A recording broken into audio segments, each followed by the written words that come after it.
네, 오늘 주시는 말씀은 빌립보서 2장 5절에서 12절입니다. 신약 319면에 있습니다. 빌립보서 2장 5절에서 12절의 말씀을 저와 여러분이 교독하시겠습니다. 신약 319면에 있습니다. 너희 안에 이 마음을 품으라.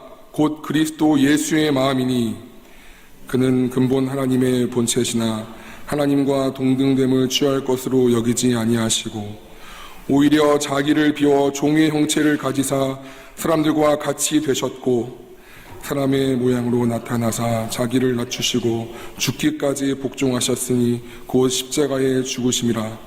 이러므로 하나님이 그를 지극히 높여 모든 이름 위에 뛰어난 이름을 주사 하늘에 있는 자들과 땅에 있는 자들과 땅 아래에 있는 자들로 모든 무릎을 예수 이름에 꿇게 하시고 모든 입으로 예수 그리스도를 주라 시인하여 하나님 아버지께 영광을 돌리게 하셨느니라. 합독하십니다. 그러므로 나의 사랑하는 자들아, 너희가 나 있을 때뿐 아니라 더욱 지금 나 없을 때에도 항상 복종하여 두렵고 떨림으로 너희 구원을 이루라. 아멘. 오늘은 우리는 자신을 죽이고 하나님은 우리를 살리신다라는 제목으로, 우리는 자신을 죽이고 하나님은 우리를 살리신다는 제목으로 하나님 말씀을 증거하겠습니다. 이 느낌이 이상하네요. 제가 들리는 게 지금 여기 제가 오늘 처음으로 여기서 하는데 그래요. 우리 지난주에 그 예수는 역사다라는 그런 영화를 보았습니다. 그래서 부활 사건은 신화가 아닌 것이고 또 공상이 아닌 것이고 또 소설이 아닌 실제 팩트라는 것들을 우리가 영화를 통해서 확인을 했습니다. 그리고 예수님의 부활이 결코 변경할 수 없는 그런 사실이라면 우리가 해야 할 결정은 두 가지인 것밖에 없다고 말씀드렸어요. 한 가지는 내가 그것을 믿느냐 아니면 하나님 믿지 않느냐. 둘 다 믿음인데 하나는 내가 그걸 믿겠다는 믿음이고 하나님 그것을 믿지 않겠다는 믿음이라고 말씀을 드렸습니다. 그래서 지난주에 복음을 증거하면서 우리가 다 영접 기도문을 했었습니다. 다시 말씀드리지만 믿어지는 것이 아니라 내가 내 마음의 문을 여는 거예요. 내 의지의 행위인 믿음으로 내 의지를 들여서 믿겠다고 결단하는 것이 믿음이라는 것입니다. 로마서 1장 4절의 말씀을 다 같이 합독하시겠습니다. 시작. 성결의 영으로는 죽은 자들 가운데서 부활하사 능력으로 하나님의 아들로 선포되셨으니 곧 우리 주 예수 그리스도시니라. 예수님은 하나님의 아들이라고 본인이 주장하셨고 그리고 그것이 진짜로 증명되었던 것은 부활 사건이었습니다. 실제로 그분이 이렇게 얘기를 하고 돌아가셨는데 부활이 안 일어났으면 그 얘기는 진실성이 없는 거겠죠. 근데 성결의 영, 성령을 통해서 그가 부활을 통해서 하나님의 아들이구나 라고 인정이 되었다는 거예요. 그리고 교회는 그 부활 사건을 믿고 전파하는 저와 여러분 같은 사람들의 모임인 것이요. 다시 말해서 부활이 없으면 예수님은 하나님의 아들이 아닌 것이고요. 우리는 그럼 그 하나님의 아들을 믿는 믿음은 다 헛된 것이고요. 교회는 다 지금 헛발질하고 있는 것이고요. 기독교는 다 헛된 것이라는 것입니다. 그러므로 부활은 기독교에서 가장 중요한, 아니 전 세계에서 전 역사와 전 인류를 통틀어서 창조일의 모든 사건을 통틀어서 가장 핵심적인 사건이라고 할 수가 있겠습니다. 제가 여기서 질문을 드리지요. 잠이 오니까. 여러분들 예수님께서 부활하신 것을 믿으십니까? 마이크 줘야 되나? 편하게? 믿으세요? 네, 믿으시면 좋겠어요. 그러면 그 부활하신 예수님은 어디에 계시나요, 지금? 아무나 자유롭게, 프리하게. 네, 여기 계시고, 하나님 우편에도 계시고, 동일하게 우리 안에도 계십니다. 다음 질문이요. 부활하신 주님은 우리 가운데 살아계십니다. 그러면 그 살아계시는 그 주님을 지금 여러분은 느끼고 있습니까? 하나님 부활하신 이게 믿겠어요. 영화 통해서 알았어요. 주님 살아계시구나. 하나님의 아들이구나. 우리 함께 계시는구나. 인정되었어요. 근데 그 주님이 우리 안에 내 안에 지금 느껴지고 있는가라고 제가 여쭤보는 거예요. 마지막 질문이요. 그럼 주님의 그 부활이 과연 2000년 전에 그 부활, 그 팩트, 그 사건이 오늘 내가 지금 살고 있는 이 자리 현장에서 어떤 의미를 가지고 있는가? 또 어떤 능력이 되고 있는가. 그냥 그건 사건이고 난 나면 너무 의미 없는 거잖아요. 하나의 그냥 성경 속에 묻혀진 하나의 교리라면 너무나 그 중요성에 비해서 너무나 의미가 없는 거잖아요. 여러분께 어떤 의미입니까, 부활은? 많은 신자들이 예수님이 부활하신 것을 믿지요. 저도 믿고 여러분도 아마 다 믿고 계실 겁니다. 그리고 부활하신 예수님이 내 안에 지금 우리 안에 이 모임 안에 예배 안에 계심을 다 아마 믿으실 겁니다. 그런데 2000년 전 일어난 부활 사건이 오늘 지금 나의 삶과 어떤 연관이 있는지, 또 부활은 지금 내게 어떤 의미로 다가오고 있는지 묻는다면 선뜻 대답하지 못하는 것이 우리의 모습이지 않을까라는 생각이 들었습니다. 오늘날 많은 신자들에게 부활절은 계란을 나눠줘서, 아까도 제가 바울팀에 얘기했지만 계란을 나눠 먹는 시간, 또 신나는 부활 찬양을 부르는 그런 시간들을 제외한다면 과연 어떤 의미가 있을까? 주일날 부활 찬양 부르잖아요. 살아계신 주 부르고 기뻐하자고 얘기를 하고, 근데 오늘이 지나고 다음 주가 되고 다다음 주가 되고 내년 부활절까지 그 부활의 의미는 우리한테 어떻게 다가오고 있을까라는 제가 질문을 좀 해보게 됐어요. 저한테 먼저. 제가 부활을 잘 생각하지 않더라고요. 이 설교를 준비하다 보니까. 그래서 저는 오늘 말씀을 통해서 예수님의 부활을 오늘날 신자가 경험하기 위해서 어떻게 해야 될지에 대해서 두 가지만 고찰해 보고자 합니다.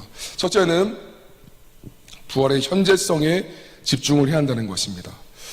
우리는 매 주일마다 외우는 것이 있죠. 사도신경입니다. 거기 이렇게 나와 있습니다. 몸이 다시 사는 것과 영원히 사는 것을 믿사옵나이다. 몸이 다시 사는 것, the resurrection of the body.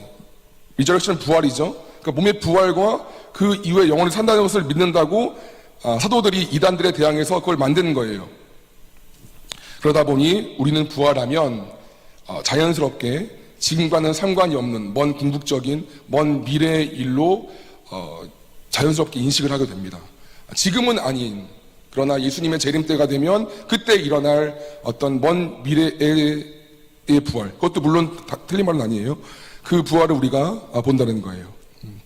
그러나 제가 지금 말씀드리는 구절들을 보시면 바울의 증언을 보면 장래 부활에서 지금 현재 이 자리의 부활로 바울의 관심이 옮겨지는 것을 볼 수가 있겠습니다.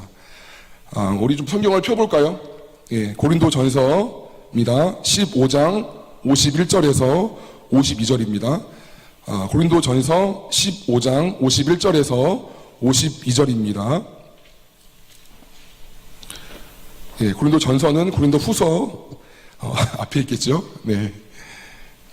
고린도 전서 15장 51절과 52절을 찾으시겠습니다. 예. 천천히 보세요.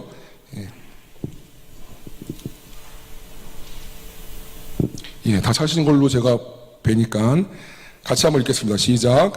보라, 내가 너희에게 비밀을 말하노니 우리가 다 잠잘 것이요 아니요 마지막 나팔의 순식간에 홀연히 다 변화되리니 나팔 소리가 나매 죽은 자들이 썩지 아니할 것으로 다시 살아나고 우리도 변화되리라. 여기서 마지막 나팔이라는 것은 예수님께서 재림하실 때 천사들이 부는 나팔 소리인 거죠. 그러므로 이 구절은 지금 정말 마지막 때, 세상의 마지막 때, 새하늘과 새 땅이 임하는 그때, 그 마지막 때의 재림 때를 말하는 겁니다. 그때 우리가 다시금 부활될 것이라고 바울이 말하는 거예요. 이것은 지금의 부활이 아니라 미래의 부활인 것이겠죠. 그리고 이어지는 53절을 제가 메시지 성경 역본으로 읽겠습니다. 여러분들 한번 눈으로 보세요. 어떻게 들린가? 부활 계획표에는 다음과 같은 일이 일어나도록 되어 있습니다. 모든 썩을 것이 썩지 않을 것으로 바뀌고 그때가 되면 죽을 수밖에 없는 것들이 죽지 않을 것으로 바뀔 것입니다. 그때가 다음의 말들이 이루어질 것입니다. 미래형이죠. 생명이 죽음을 삼키고 승리를 거두었다. 오 죽음아, 누가 최종 결정권을 쥐었느냐. 오 죽음아, 이제 누가 너를 두려워하겠느냐. 이 53절은 다 미래형이에요. 52절과 이어서 그때가 되면 그 사망이 진다는 거예요. 여러분, 인간은 원래 죽지 않는 존재인 거 알고 있으셨죠? 우리는 늘 항상 죽는 게 당연한 인간의 숙명이지만 그것은 죄의 가장 큰 형벌이라는 거예요. 아담과 하와는 안 주는 존재였어요. 하나님과 같은 존재였어요. 원래 원형의 모습은. 근데 죄가 들어옴으로 죄의 삭은 사망이 된 거죠. 하나님과의 분리, 우리의 육의 죽음이 들어왔다는 거예요. 그래서 우리는 그게 당연한 것이 아닌데 늘 죽어왔으니까, 인간은 죄로 범한 이후에. 사망은 인간의 최대의 적입니다. 사망한테서 이기는 사람이 없어요. 알렉산더 대제도, 로마의 시저, 율리우스 시저도, 심지어 진시황도 그렇게 불멸을 원했지만 다 죽었죠. 이긴 사람이 없어요. 그래서 마귀가 예수님을 죽였을 때, 이겼다라고 좋아했습니다. 그 패션 오브 크라이스트 영화를 보면 나오죠. 마귀가 예수님 죽이고 좋아합니다. 근데 유일하게 예수님만 이겼어요, 죽음을. 전 역사를 통틀어서 예수님만 이긴 분이 되었고, 마귀가 그 멸망하는, 망하는 그 모습이 영화에서도 보여지지요. 15장 56, 57절을 다 같이 보겠습니다. 고린도전서 15장 56, 57절이요. 시작. 사망이 쏘는 것은 죄요, 죄의 권능은 율법이라. 우리 주 예수 그리스도를 말미암아 우리에게 승리를 주시는 하나님께 감사하노니. 네, 이또 좀 바뀌어요. 사망이 쏘는 것은 죄요. 그러니까 사망이란 본부가 있는데 사망의 무게가 죄인 거예요. 그러니까 사망을 우리가 이기면 그 본부를 우리가 점령했잖아요. 그러니까 더 이상 죄가 죄일 수가 없다는 거예요. 그리고 우리 주 예수 그리스도로 말미암아 우리에게 승리를 주실 것은가 아니라 주시는, 현재형으로 바뀝니다. 우리가 여기서 주목해야 할 것은 바울이 그리스도께서 사망을 이긴 시점부터, 그 예수님이 사망을 이기신 그 시점부터 장래 부활에서 현재의 부활을 언급하기 시작했다는 점입니다. 여기서 우리 주는 부활하신 이후의 예수님이세요. 부활하신 그분이 우리한테 승리를 주시는데, 나중에 부활 때 우리가 다 죽어서 얻는 승리가 아닌 것이고, 지금 내가 살고 있는 내 집에서, 내 대학에서, 내 직장에서, 내 이 교회에서 승리를 주겠다고 부활로 언약한 거예요. 약속한 거예요. 그리스도가 재림하실 때 가서 비로소 이기는 것이 아니라 그리스도의 부활로 인해서 지금 내가 부딪히는 이 지지고 볶는 현실에서 내한테 이기겠다는 그런 약속을 주신 것입니다. 우리 안셀름 그린이라는 그런 카톨릭 영성 작가가 있는데 이분이 하신 말씀이 있어요. 우리의 도시 안에서, 우리의 일상 한가운데서, 우리의 일 속에서, 우리의 관계 안에서, 우리 서로 안에서, 바로 거기에서 우리는 부활하신 분과 만나게 된다. 이분이 카톨릭 사제신데, 이 말에 의하면 우리는 지금 나와 범덕의 관계 안에서도 계시는 예수님을 만나야겠고, 나와 인찬 형제, 나와 임모 형제, 지원자매, 이 안에, 우리 안에 예수님이 거하시는 것이 느껴져야 되고, 내 힘든 그 대학과 직장이나 학교나 일터에서도 주님이 느껴져야 되고, 우리 가정에서도 주님이 느껴져야 한다는 거예요. 주님은 부활의 영으로 지금 우리와 함께 하십니다. 우리의 시선은 그것들을 인지하지 않고, 그것들을, 부활의 한 면을 그냥 배제하고 먼 미래의 부활을 우리가 바라보고 있지만, 지금 부활은 우리가 현재적으로 경험해야 한다는 것입니다. 우리는 하루에도 몇 번씩 수많은 죄악과 불순종, 내 안에 그 이기심, 그리고 욕심과 불신과 절망, 낙심과 우상숭배로 주님을 떠나지요. 주님을 떠난다는 것은 내 안에 주님이 없다는 것을 말합니다. 다시요, 우리는 굳이 제가 부연 설명이 안 들어도 다 아시죠? 수많은 욕심과 은밀한 죄악과 이기적인 것과 절망과 낙심과 두려움으로 인해서 주님이 내 안에 안 계시고 밀어버리는 거예요. 내 안에 안 계시는 거예요. 계시나 안 계신 거예요. 안 계신 거예요. 다시 말해, 주님과 내가 분리된다는 것입니다. 나사로가 죽고 예수님이 오셨잖아요. 그때 마르다가 마치 예수님을 왜 이제 왔느냐라고 원망하는 것처럼 말하면서 하는 구절이 있습니다. 요한복음 11장 21절을 제가 읽겠습니다. 마르다가 예수께 여짜오되 주께서 여기 계셨더라면 내 오라버니가 죽지 아니하였겠나이다. 주께서 여기 계셨더라면 내 오라버니가 죽지 아니하였겠나이다. 주께서 계셨더라면, 즉 우리와 함께 있었다면 그 죽음이 없었을 거라는 거예요. 그런데 주님이 없었기 때문에 내 오라비가 죽었다는 거예요. 신자는 주님과 함께 있을 때에만 생명을 유지할 수 있습니다. 신자는 주님과 함께 있을 때에만 생명을 유지할 수 있다는 거예요. 지금 이 자리에 있는데 내 생각은, 내 마음은 주님께 없다면 우리가 아무리 뜨겁게 찬양하는 것 같아 보였으나 그 안에 생명이 없다는 거예요. 매일마다 내가 말씀을 난 4장씩 읽어, 제가 그러거든요. 10장씩 읽어 해도 그것이 루틴이 되었다 할지라도 그 안에 생명의 교제가 없으면 그냥 그거는 내 의인 거예요. 생명이 아닌 거예요. 근데 우리는 수만이 우리 삶 속에서 그렇게 지금 생명 없이 주님과 분리되어 있다는 것입니다. 원망하듯 말하는 마르다에게 이때 주님 말씀하세요. 내 오라비가 다시 살 것이다. 예수님의 말씀을 들은 마르다 역시 또 이렇게 얘기합니다. 장래의 부활로 그걸 생각하는 거예요. 예수님 압니다. 예수님께서 마지막 날에 우리를 부활시킬 것을 압니다. 그러니까 지금의 부활이 아니라 장래의 부활로서 이해하는 거예요. 주님 감사합니다. 이런 말 대신에 나중에는 주님이 우리를 부활시킬 것을 안다라고 이렇게 말씀합니다. 이 말씀을 들은 예수님은 그래 마르다야, 네가 확실한 부활신앙을 가졌구나, 네가 마지막 날 내가 너를 부활시킬 것을 아는구나 라고 얘기하지 않으시고 이렇게 아주 유명한 구절을 말씀하십니다. 우리 요한복음 11장 25에서 26절 다 같이 읽겠습니다. 시작. 예수께서 이르시되 나는 부활이요 생명이니 나를 믿는 자는 죽어도 살겠고 무릇 살아서 나를 믿는 자는 영원히 죽지 아니니 이것을 내가 믿느냐. 주님이 저를 우리 오라버니를 부활시킬 것을, 그때 부활시킬 것을 믿어요라고 아주 강한 부활신앙을 얘기했어요. 잘한 것처럼 얘기했어요, 마르다가. 근데 마르다야 잘했다고 칭찬하지 않았어요. 그리고 이 말씀 하시는 거예요. 나는 부활이요 생명이니 나를 믿는 자는 죽어도 살겠고 무릇 살아서 나를 믿는 자는 영원히 죽지 아니하리니 이것을 내가 믿느냐. 그리고 이 말씀을 하신 후에 주님은 죽은 나사로를 그때 그 현장에서 바로 살려버리시죠. 이 말씀이 옳다는 것을 증명하시기 위해서. 제가 아까 주님과의 분리는 죽음이라고 했지요. 우리는 수많은 그런 죄악과 이기심으로 마치 탕자와 같이 주님과 분리되어 있습니다. 그렇다면 주님과의 분리 속에 죽은 나사로로 인해 괴로워하던 마르다와 마리아처럼 우리는 괴로워해야 합니다. 정욕, 욕심, 절망, 낙심, 두려움, 슬픔의 어둠에 계속 잠겨 있어야 한다는 것입니다. 그런데 주님이 당신을 살리시는 그 부활의 영으로 우리 또한 다시 살리시는 것입니다. 나사로의 사건은 바로 이것을 예표하는 것입니다. 우리는 늘 죽어요, 여러분. 여러분들이 인지하지 못하던 간에 인지하던 간에 우리는 늘 죄악으로 내 심령은 죽습니다.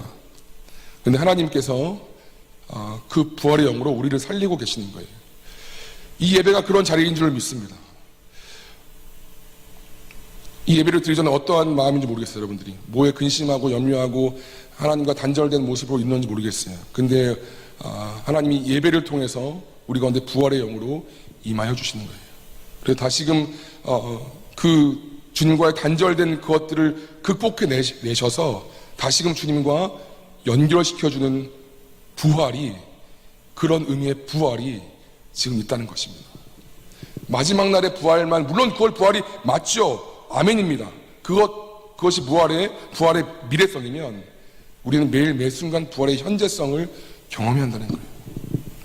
여러분 매일마다, 여러분 매일 골방에서, 여러분들의 기도의 방에서, 여러분들의 그 경건의 그 자리에서 주님의 부활을 경험하고 있습니까? 그거 없으면 부활이 하나도 안 깊은 거예요. 부활이 안 깊은 거예요.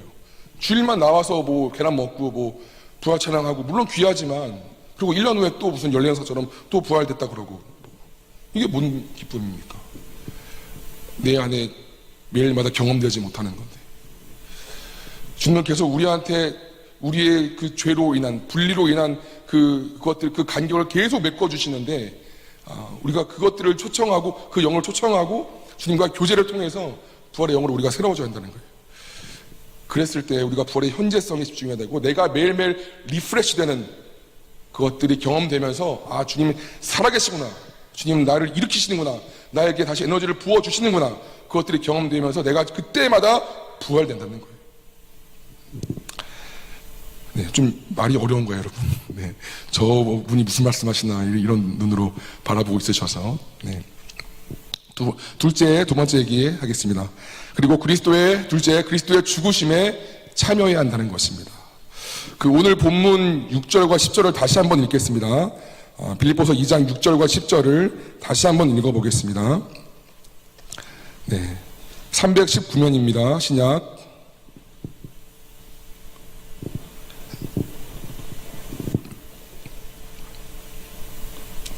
네, 6절부터 같이 교독하시겠습니다. 그는 근본 하나님의 본체시나 하나님과 동등됨을 취할 것으로 여기지 아니하시고 비워 종의 형체를 가지사 사람들과 같이 되셨고 사람의 모양으로 나타나사 자기를 낮추시고 죽기까지 복종하셨으니 곧 십자가에서 죽으심이라. 이러므로 하나님이 그를 지극히 높여 모든 이름 위에 뛰어난 이름을 주사 하늘에 있는 자들과 땅에 있는 자들과 땅 아래에 있는 자들로 모든 무릎을 예수의 이름에 꿇게 하시고.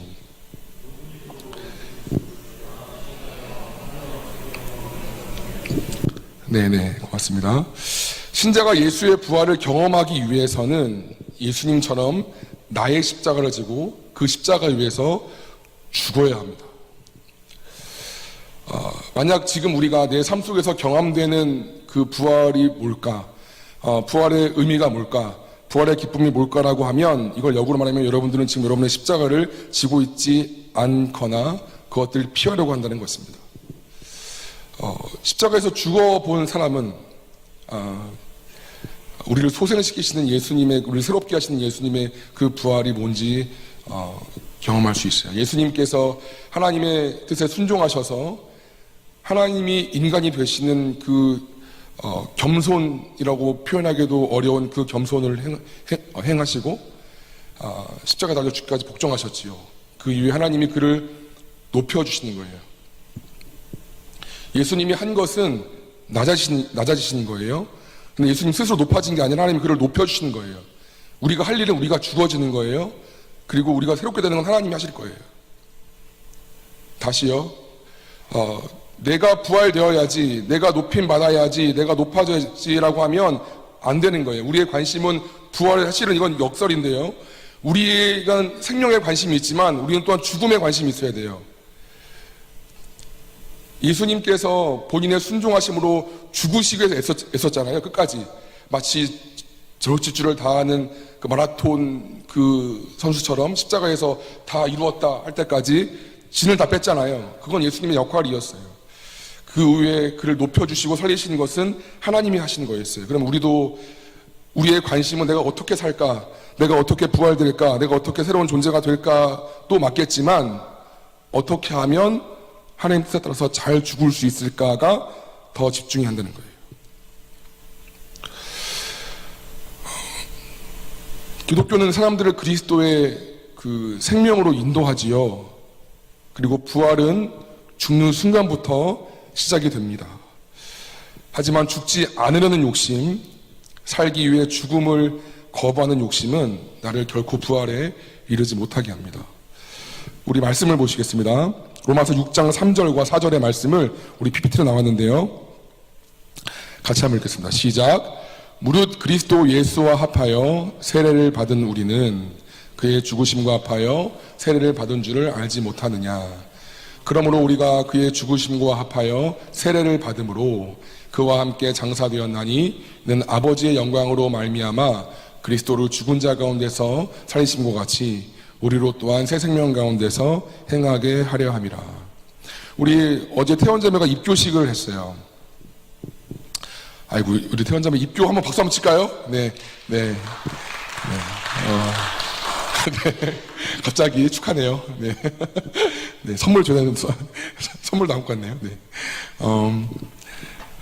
세례라 하면, 우리의 죽음과 삶을 표현하는 것이지요.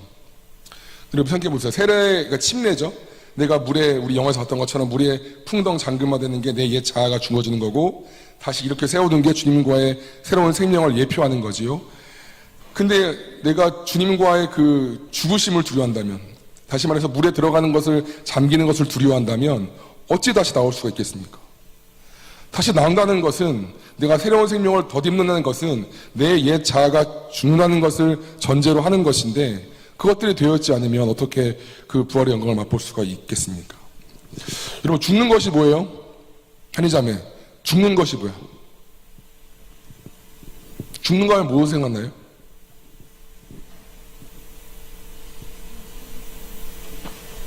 범덕이는 뭐 생각나? 죽는 거 하면.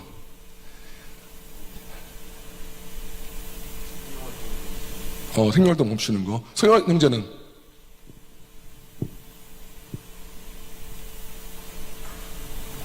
너무 어렵나요? 저도 어렵습니다. 준비하면서 어려웠어요. 죽음을 좀 쉽게 얘기하면 내려놓음입니다. 조금 좀 다가오실까요, 마음에? 내려놓음인 거예요. 내려놓음. 무엇을 내려놓는 것일까요? 제가 생각해 봤어요. 뭘 내려놓는 것일까? 힘을 들여가면서 굳이 애써 내가 그 사람을 사랑하고 싶지 않은 마음, 그리고 미워하고 내가 한마디 더 쏘아붙이고 싶은 마음,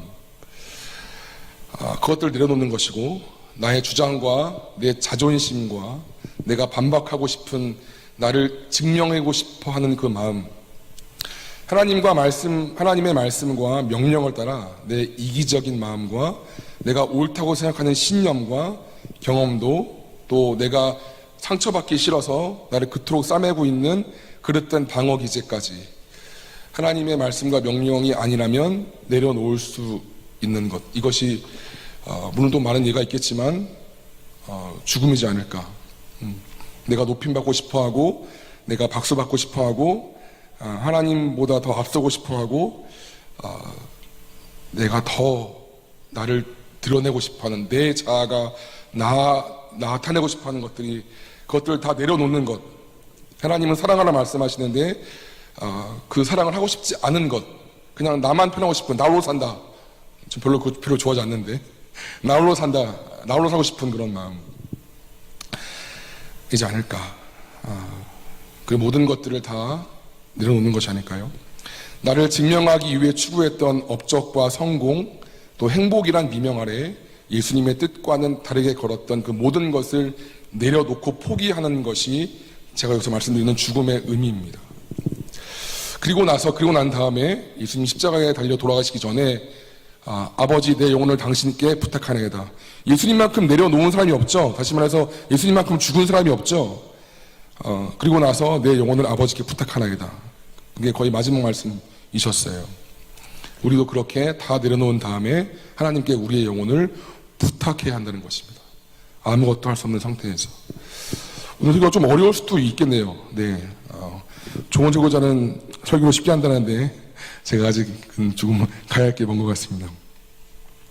다시 말해서 오늘 나에게 주어진 십자가, 또 나아가서 내 삶에 주어진 십자가 고통이 부활을 체험하는 유일한 길이라는 것입니다.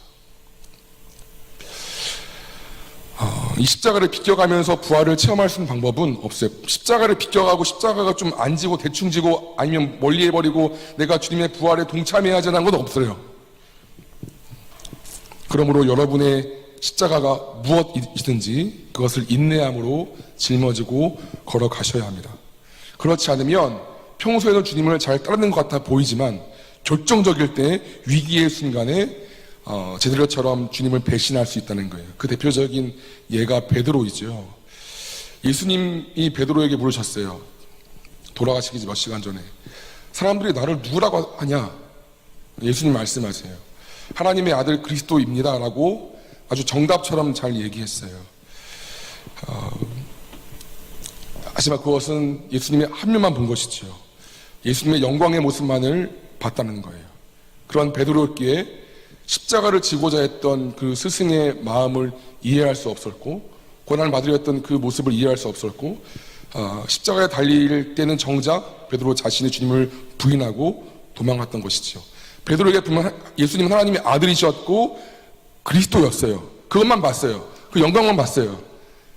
근데 그 영광에 도달하기 전에 십자가를 보지는 못한 거예요. 그러니 정작 그 예수가 십자가를 지고 걸을 때는 그걸 부인할 수밖에 없고 감당하지도 못했던 거죠. 그래서 도망간 것입니다. 여러분은 예수님 모실 때 뭐만 봐요? 십자가 보실 때 나의 십자가가 보여야 된다는 거예요. 이 진리를 알았던 바울은 이렇게 얘기했어요. 빌립보서 3장 10절에서 12절 말씀을 다 같이 읽겠습니다.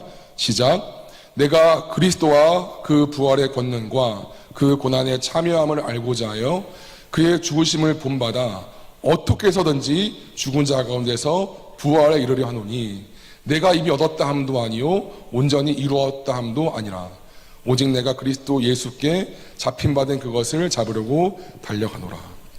여러분 보세요. 본문을. 내가 그 부활의 권능, 능력과 그 고난에 참여한 게 뭐지? 라고 알고자 하여서 예수의 죽으심, 십자가죠. 그걸 본받아서 어떻게 해서든지 그 죽은 자 가운데서 부활에 이르려 한다는 거예요. 그냥 되는 게 아니라 내가 그 부활에 이르기 위해서 나도 그 부활을 얻고 싶은데 그러기 위해서 그 고난에 내가 참여한다는 거예요.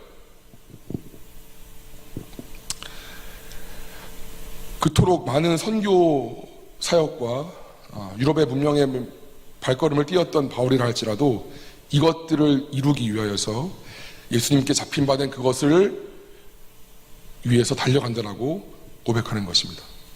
하물며 우리는요. 옆 사람과 한번 이렇게 한번 인사해 봅시다. 지금 부활을 이루고 있습니까? 라고 한번 인사해 보세요. 네. 다 고개를 돌리셔서 부활을 이루고 있습니까?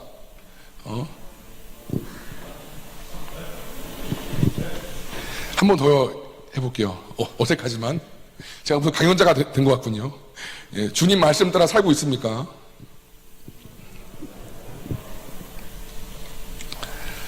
그래서 오늘 본문 12절이 이렇게 말씀하는 거예요. 한번 보세요. 눈으로. 본문입니다. 12절. 그러므로 나의 사랑하는 자들아 너희가 나 있을 때뿐 아니라 더욱 지금 나 없을 때에도 항상 복종하여 두렵고 떨림으로 너의 구원을 이루라고 하시는 거예요. 뭐에 복종하는 겁니까? 뭐에 복종하는 거예요? 이제는 주님으로 살게 하시기 위해서 나를 역설적으로 죽음으로 인도하시는 그 복음에 복종한다는 거예요. 돈 없으면 줄 것 같고 내 자존심 밟히면 줄 것 같고 짜증나서 죽을 것 같고 화나서 죽을 것 같고 억울해서 죽을 것 같고 두려워서 죽을 것 같은데 죽을 것 같지 말고 그냥 죽으라는 거예요. 여러분 다시요. 그 사람 때문에 짜증나 죽을 것 같아. 돈 없어 죽을 것 같고 취업한 데서 죽을 것 같고 승진아 죽을 것 같고 내 아빠 때문에 죽을 것 같고 엄마 때문에 죽을 것 같고 내 애인 때문에 죽을 것 같고 내 직장 꼰대 때문에 죽을 것 같고 근데 그 환경을 안 배하신 이유가 있다는 거예요. 나로 하여금 그 죽을 것 같은 그 힘든 그 마음을 들게 하는 그 환경을 안 배하신 이유가 있다는 거예요. 그냥 그 상태에서 죽으면 돼요. 여러분들 그냥 죽으라고요. 이 말이 잘 이해 안 되죠. 무슨 말인지. 내가 안 죽으려고 기쓰지 말라고요. 내 자존심 세우려고. 하나님이 내 안에 원하시는 건 다른 건데 내 경험이 이게 옳으니까 이렇게 하려고. 또는 내 애인과 싸웠어요. 근데 내 말이 맞아 라고 그를 계속 설득시키려거나 내 화를 확 내버린다거나 정말 열받아 죽을 것 같아. 그냥 죽어버리라 그냥. 이 말이 이해되나 모르겠네. 그것이 주님 원하는 것이라면, 그것이 주님 원하는 것이면 그럼 돈을 일부러 안 줄 때도 있어요. 돈이 안 들어올 때도 있어요. 그 사람 재정을 훈련시키기 위해서. 그러면 어떻게 그 안에서 살아가야 될지 기도하면서 정말 주어지는 거예요. 제가 늘 말씀드리잖아요. 목사고 전도사고 장로고 이거는 껍데기야.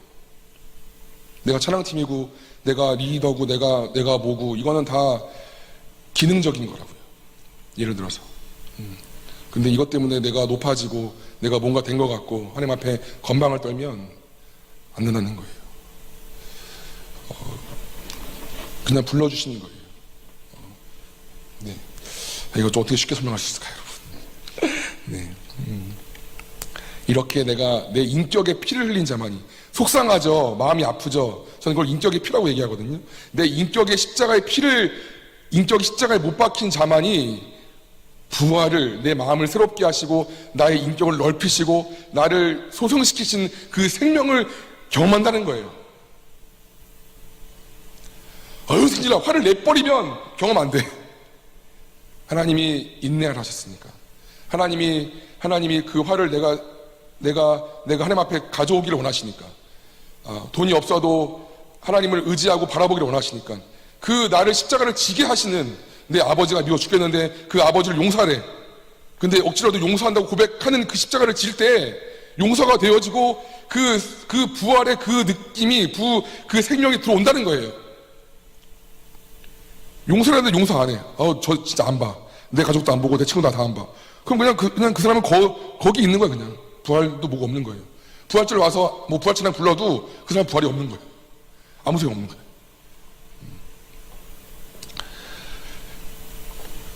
이렇게 하는 자만 나를 새롭게 하시고 나를 변화시키시는, 내 안에서 진짜 부활이 경험되게 하시는 그것을 지금 바울은 두렵고 떨림으로 너의 구원을 이루어라고 말하는 거예요.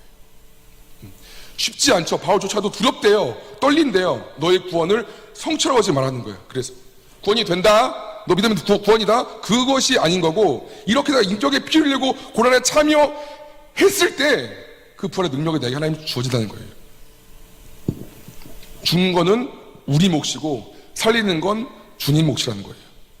오늘 제목이 뭐였죠? 우리는 자신을 죽이고 하나님은 우리를 살리신다. 우리는 자신을 죽이고 하나님은 우리를 살리신다. 이거 두 가지 이중적인 의미가 있어요. 아까 처음 얘기했던 것처럼 우리의 죄와 욕심과 정욕으로 자신을 스스로에게 분리시키는 죽음이죠. 우리는 우리를 죽여요. 영적 자살을 시도해요. 맨날 막 보지 말라는 거 보고 말하지 말라는 거 말하고 하나님 원하시는 거 하지 않고 죄가 들어와서 죄에 탐닉해서 하나님과 분리돼서 영적인 자살한다고, 항상 탕자처럼. 근데 하나님은 그럼에도 불구하고 압도적인 그 은혜로 우리를 다시 살리시는 거예요. 그런 의미의 죽음이 있고요. 두 번째 죽음은 방금 말한 것처럼 우리가 그 부활에 참여하기 위해서 능동적으로 고난에 참여하는 것이 있어요. 능동적으로 죽음에 참여하는 것이 있어요. 그럴 때 우리가 그 죽음에 참여할 때 주님이 우리를 살리신다는 그런 이중적인 의미가 있다는 거예요. 여러분의 죄로 인해 여러분이 죽었던, 여러분이 끼어있어서 내가 그래 힘들고 어렵지만 나에게 이 환경과 이 사람을 내게 주신 하나님의 그 뜻이 뭐랄고 하면서 이런 무조건 하나님 이거 없애주세요, 이거 없애주세요, 그렇게 기도하지 마세요. 기도 제목 저 물론 기도하지만 하나님 돈 많이 있게 해주세요, 하나님 저 사람 치워주세요, 하나님 저 부모님 뭐 어떻게 해주세요 라고 하지 마시라고. 그 사람이 문제가 아니라 내가 문제라고. 하나님 나를 새롭게 하시고 나로 하여금 그래도 부활에 참여시키고 싶어서 그 십자가를 탁 지어주신 건데, 마치 예수님이 그러면 하나님 이 십자가 없애주세요, 똑같은 거예요. 그것이 여러분의 직장일 수 있고요. 저한테는 아버지예요. 제 아버지는 저한테 참 십자가예요. 그 있다고. 누구든지 자기를 부인하고 제 십자가를 지고 나를 따르지 않으면 나의 제자가 되지 못할 것이라. 이것이 예배에서 우리가 이 주일 부활을 기념하며 예배하는 것보다 훨씬 더 중요하다는 것입니다.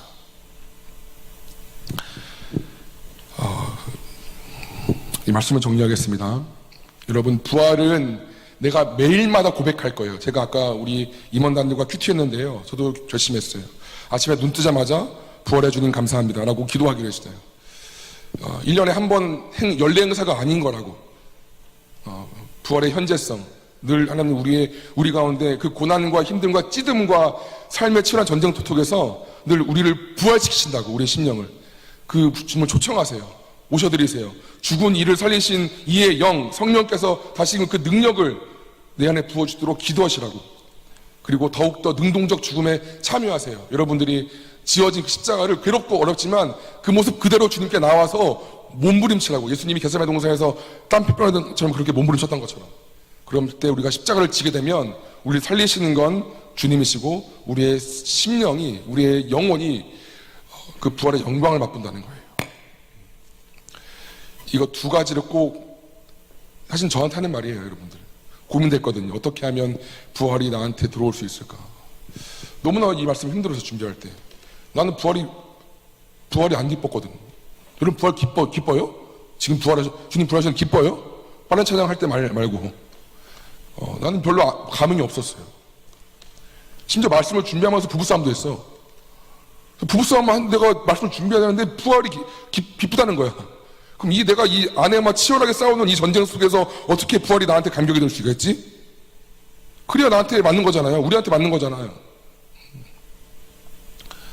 부활의 현재성, 그리고 그 나한테 주어진 내 몫의 십자가 내 가지고 가리라, 이거를 충실하게 갔을 때 하나님께서 높여주시는 거예요. 예수님 높여주시는 것처럼. 근데 여러분 그걸 비껴가거나 그걸 앉으려고 그러거나 그것을 내 마음대로 다른 걸로 하려고 하면 절대 부활은 없습니다. 부활 여러분 평생 가도 여러분이 장로가 되고 목사가 된다 해도 그 부활은 경험하지 못하는 거예요. 네, 이 말씀을 잘 기억하고 1년 동안 매일마다 부활을 고백하는 우리가 되었으면 좋겠습니다. 아멘.